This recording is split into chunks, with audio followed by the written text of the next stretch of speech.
It took faith to emigrate, faith and courage.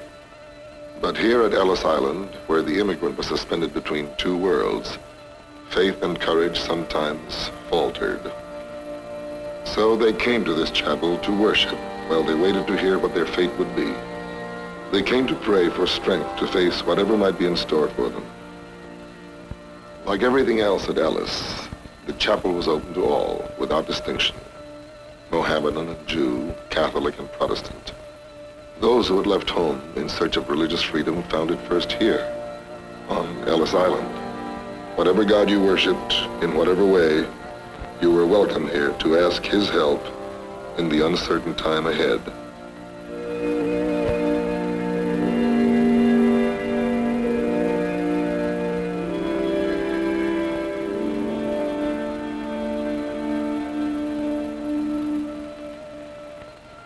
Over there on the wall of the chapel room, some unknown artist painted a mural that pictured what lay ahead for many of them.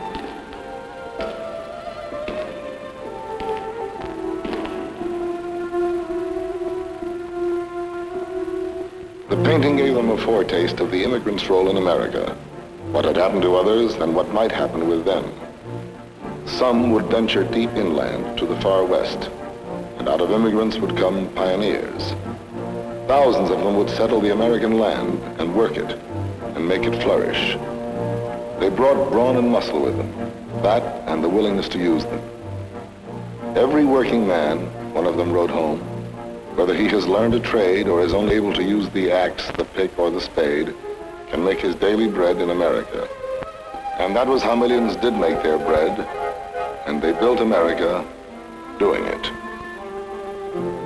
Many immigrants could echo the words of Mr. Dooley, a comic character of the day, when he said, "A shovel was thrust into me hand, and I was pushed into a street excavating as though I'd been born here. I was afraid I wasn't going to assimilate with the earlier Pilgrim Fathers, but I soon found that a long swing of the shovel made me as good as any other man." The accents vary. Magyar, Slovak, Croatian, Czech, Pole. But together they built the roads and manned the mills and poured the steel and mined the ore that made America the industrial giant of the world. There was a time when posters offering all sorts of inducements urged the foreigner to come. He was needed to populate an empty land, and the covered wagons were filled with immigrants trekking west. An eyewitness from Europe recorded his impressions. What abounds in America is what we lack most, space. The immigrant comes to you for bread, individual liberty, and social equality, and he finds the space to receive him. Compared to Europe, your country is as a sheet of white paper. Everything has to be begun.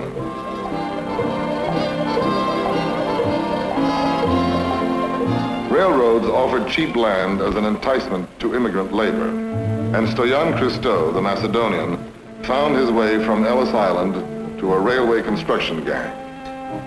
"I linked one rail to another," he said, "and I knew I was linking myself to the new country and to a new life." They lived in dormitory cars as they moved across the country, pushing west from the east, mile by mile, and east from the west, mile by mile.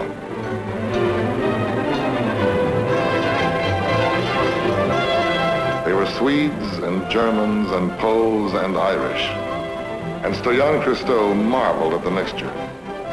The boss, he said, was an Irishman with a fantastic name of Pat, just Pat. Could a man named Pat build a railway? He could, and so could men named Sven and Vasily and Giovanni and Hans and Joe. And there were great celebrations when they all met where the tracks met, to span the country from coast to coast. But there were some who had worked on the railroads who were not included in the celebrations, and the first anti-immigration laws in American history were passed against them, the Chinese.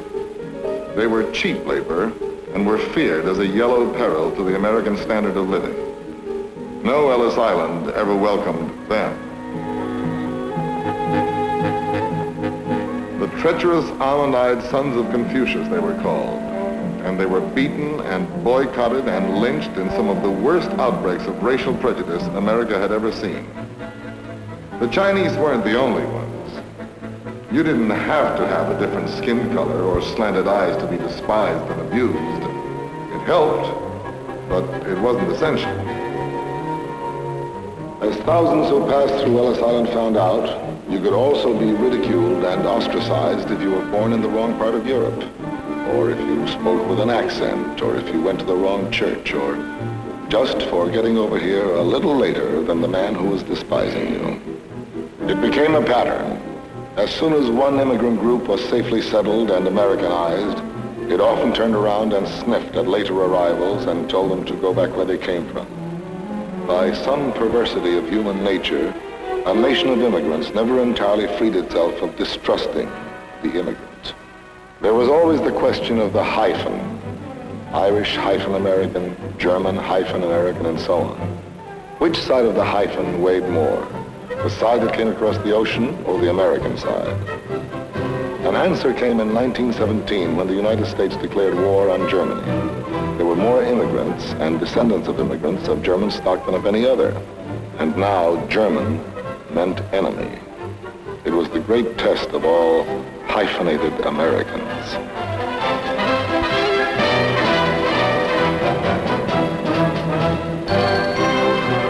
They took to the streets to parade their loyalty with signs and banners. The U.S. is our fatherland. We know no other, the signs said. The American side of the hyphen overwhelmingly carried the day. The army that poured from the melting pot was almost 18% foreign-born. But by the great paradox of immigration, it was also 100% American. On the battlefield itself came the final vindication. Foreign-born and native-born alike gave the last full measure for America.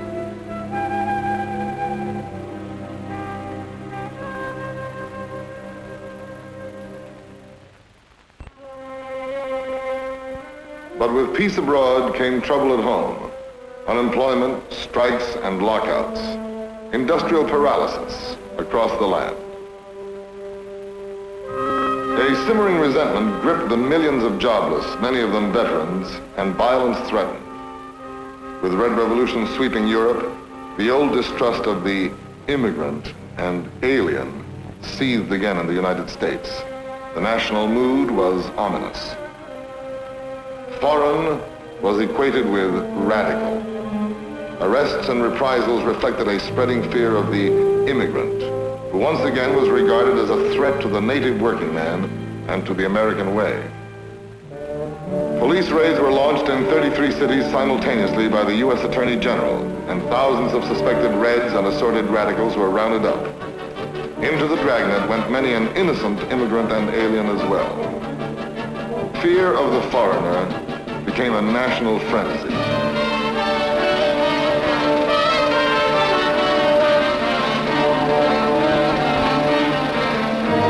There were mass deportations, and now the stream of aliens through the Golden Door was reversed.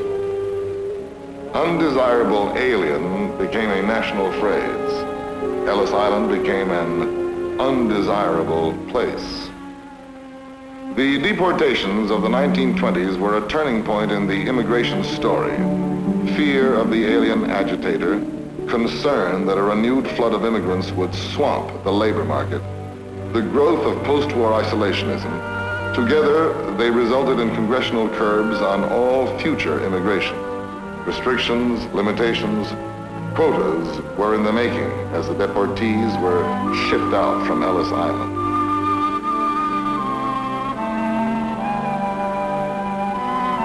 They left with little sympathy from the American people, and an animated cartoon of the day expressed the national attitude.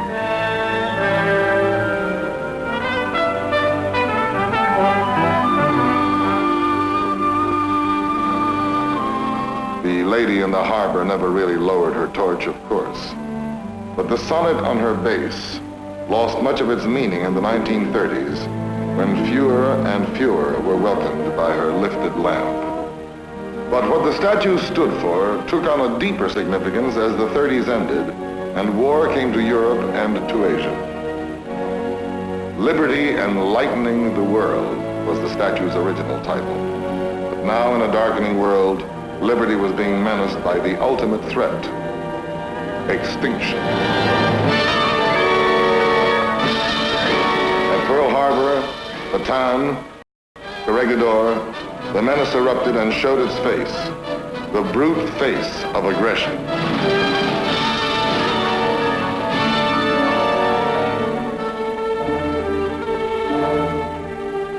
Now on the west coast of the United States, another testing time came for an immigrant group, the Japanese Americans, and the test was a harrowing one. All Japanese persons, both alien and non-alien, will be evacuated by 12 o'clock noon, Tuesday, April 7th, 1942. A limited amount of clothing and equipment will be permitted. The order came from the Western Defense Command and there was no appeal. More than 100,000, most of them American citizens, were transported to confinement camps in the interior. They wore the face of the enemy, so fear and suspicion cast them out as potential traitors. They submitted with what they called shigataganai, realistic resignation. But like another immigrant group in another war, they too could say, the U.S. is our fatherland. We know no other. And given the chance, they would prove it spectacularly.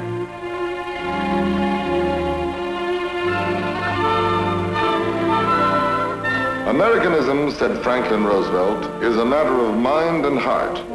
Americanism is not and never has been a matter of race or ancestry. The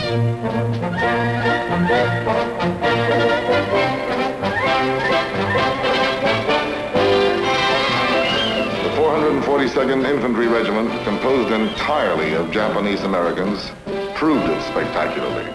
At Anzio, in the Po Valley, on the Rapido River. What was feared as the face of the enemy turned out to be the face of American heroes. President Harry S. Truman himself paid honor to the 442nd for its astonishing record. 300% casualties, 3,500 wounds, 1,000 medals for bravery. This was the most decorated unit in American military history.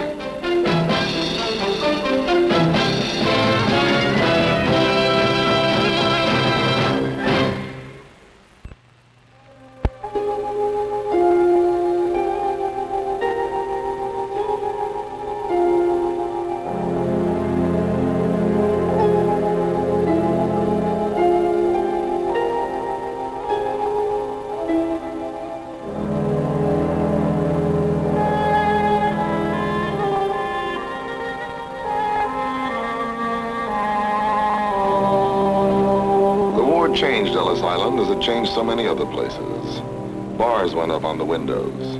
Security risks, both Japanese and German, were held in detention halls, and the island became a kind of jail, among other things. Part of it became a Coast Guard training center and a merchant marine hospital. It ceased to be a reception center for immigrants. Even after the war was over, the island went right on being a detention center. The bars and fences stayed up, as they did in so many other places around the world. But here at Ellis, the day came when the last prisoner, the last detained alien, was released. The jail became a ghost jail on a ghost island. But in the wake of the war, all around the world, there were jails, fences, and walls, and watchtowers that remained all too real. Deadly real.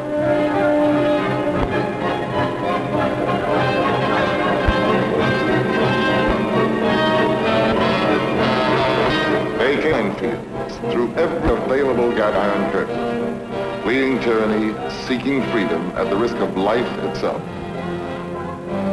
These were Hungarians in flight from the Russian tanks and execution squads which crushed the revolt of the freedom fighters in 1956.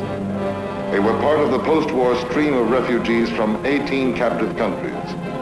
But they were also figures in a larger, older human drama, the unending quest for life, liberty, and happiness.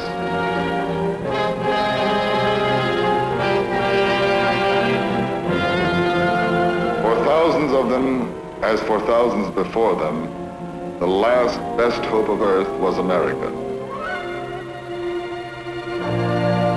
And in processing centers like Vienna, there were scenes that recalled the heyday of Ellis Island. The old images were repeated as refugees became immigrants. DPs, they were called, displaced persons. But DP, somebody said, could also stand for delayed pilgrims. The old westward pilgrimage of those yearning to breathe free began again.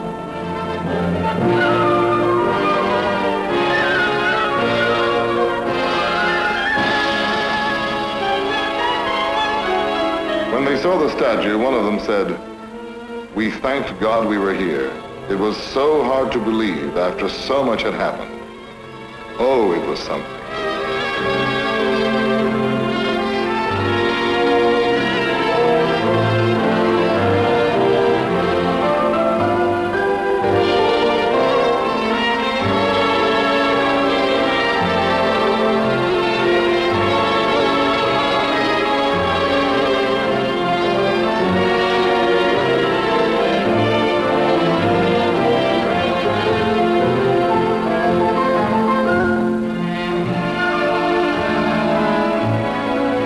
Said it all for all of them.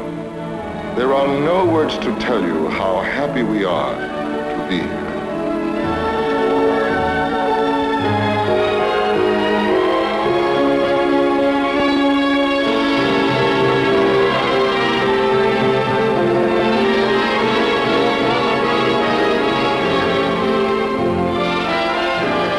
They went off to discover their own America and become part of it.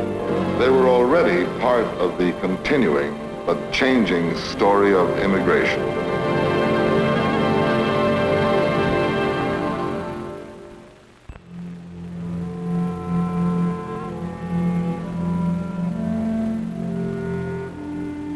At Ellis, the last chapter was already written, and the eerie emptiness of the island signified the ending of an era. Once there were 20,000 books here, books in all languages for readers of all nationalities.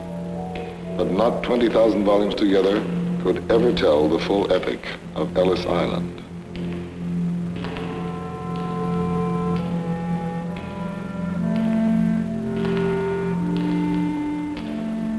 The story, after all, goes back to the beginnings. 56 men signed the Declaration of Independence. 18 of them were of foreign stock, and 8 of those were born outside the colonies. George Washington himself welcomed what he called the oppressed and persecuted of all nations and religions. His officers had names like Kosciuszko and Lafayette and Steuben and Pulaski, and so did many of his men at Valley Forge. Since Washington's time, about 29 million immigrants have come here to stay. But the quota system of the 1920s, the national origins theory, canceled the general invitation to the people of the world. The quota idea was that people could be pigeonholed into types and races. Geography fixed your status as a human being. If you came from Northwest Europe and were white, Anglo-Saxon, and preferably Protestant, you were in. But if you happened to be born in Eastern or Southern Europe, you were out or way down on the quota list. It was not the idea on it was built. Back then, the Golden Door was open to everyone from everywhere, and they came through it with gifts to share. Their names still sound like a roll call in the old registry hall downstairs. Toscanini, Gropius, Stravinsky, Van Loan, Iturbi, Hurok. And the secret of the atom itself was unlocked and given first to America by immigrants and refugees such as Einstein from Germany, Fermi from Italy, Teller from Hungary, and the Scandinavian Niels Bohr. Men from all over the map of Europe.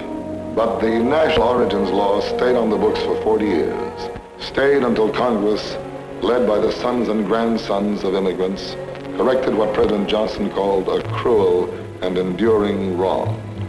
He wanted to sign that bill here on Ellis Island, but the island was said to be in a pretty sorry state of upkeep. So the ceremony that celebrated the first liberalization of the immigration law in almost half a century was held in another appropriate place, over there on Liberty Island.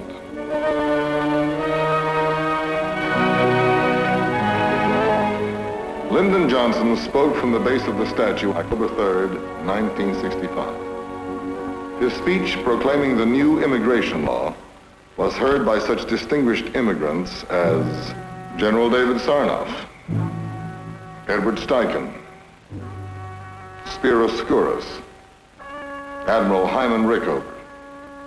This bill says simply that from this day forth, those wishing to immigrate to America shall be admitted on the basis of their skills and their close relationships to those already here. This is a simple test, and it is a fair test. Those who can contribute most to this country, to its growth, to its strength, to its spirit, will be the first that are admitted to this land. Our beautiful America was built by a nation of strangers. The land flourished because it was fed from so many sources, because it was nourished by so many cultures and traditions and people. The days of unlimited immigration are past. But those who do come will come because of what they are and not because of the land from which they sprung. Over my shoulders here you can see Ellis Island, whose vacant corridors echo today the joyous sound of long ago voices. And today we can all believe that the lamp of this grand old lady is brighter today, and the golden door that she guards gleams more brilliantly in the light of an increased liberty for the people from all countries of the globe.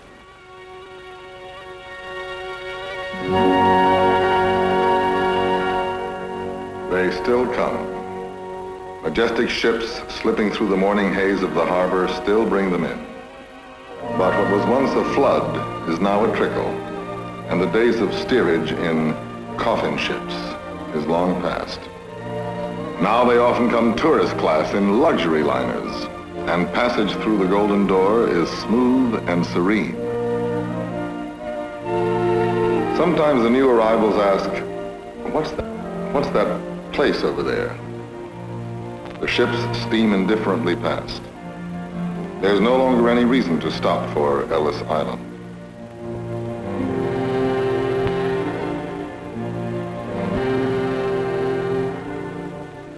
The wreckers will be moving in before long now. Ellis Island will come full circle. Once back in Peter Stuyvesant's time, this was picnic grounds. Now the island will become part of the national park system. Perhaps the old ferry over there will be preserved as a reminder of the 12 million immigrants it carried from this island to a new life in a new world. Ellis Island will virtually cease to be an island at all. A causeway will connect it with the nearby Jersey shore, and there will be gardens and promenades and play areas and, once again, picnic grounds. The main building here will remain, so the island will never entirely lose its character as the world's greatest immigration. A Norwegian seaman named Arne Pedersen achieved a kind of immortality by being the last alien off the island, the last of the millions who passed through it. Arne Pedersen had overstayed his leave and was shipped back to Norway, a melancholy comment on the decline and fall of Ellis Island. But the old Ellis Island will survive in history books and in the national memory, along with Bunker Hill, the Liberty Bell, and Independence Hall. In all the world, there has never been a place quite like it. There will never be again. Only America has had such an island as the one called Ellis.